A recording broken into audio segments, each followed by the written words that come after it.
Halo, assalamualaikum warahmatullahi wabarakatuh. Di sini saya akan menjelaskan sedikit pengetahuan saya mengenai materi hukum dagang hak kekayaan intelektual, atau lebih spesifiknya di sini saya akan membahas mengenai hak paten.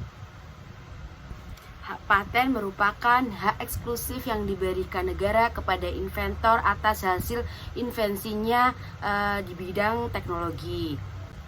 Regulasi hukum di Indonesia yang mengatur tentang hak paten itu terdapat pada Undang-Undang Nomor 13 Tahun 2016.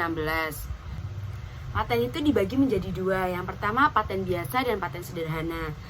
Adapun paten biasa yaitu sebuah paten yang pertama kali atau yang menciptakan teknologi tersebut. Nah, perlindungan atau hak paten untuk paten biasa ini biasanya hanya dalam kurun waktu 20 tahun saja.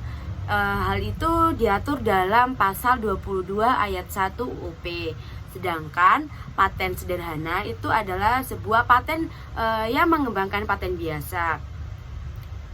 Dalam paten sederhana, perlindungan hak patennya itu hanya 10 tahun saja. Hal tersebut diatur dalam pasal 23 ayat 2 UUP. Nah, baik paten biasa ataupun paten sederhana ini perlindungan hukumnya tidak dapat diperpanjang karena supaya bisa teknologinya itu supaya bisa untuk dipergunakan orang lain lagi atau yang sering disebut dengan public domain. Sistem pendaftaran paten itu ada dua. Yang pertama first to file dan first to invent. Nah, Indonesia menggunakan first to file, yaitu sistem yang memberikan hak paten kepada mereka yang mendaftarkan pertama invensi baru sesuai dengan persyaratan. Di Indonesia, tempat pendaftaran paten atau hak kekayaan intelektual lainnya itu ada di DJKI atau Direktorat Jenderal Kekayaan Intelektual.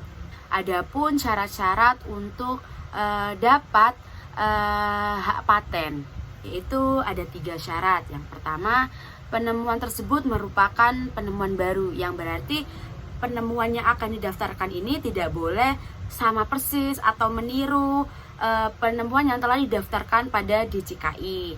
Yang kedua, penemuan tersebut diproduksi dalam skala massal industrial, yang berarti penemuan itu walaupun secanggih apapun, kalau tidak bisa diproduksi dalam skala industri, maka itu tidak dapat untuk dipatenkan. Yang ketiga, yang terakhir itu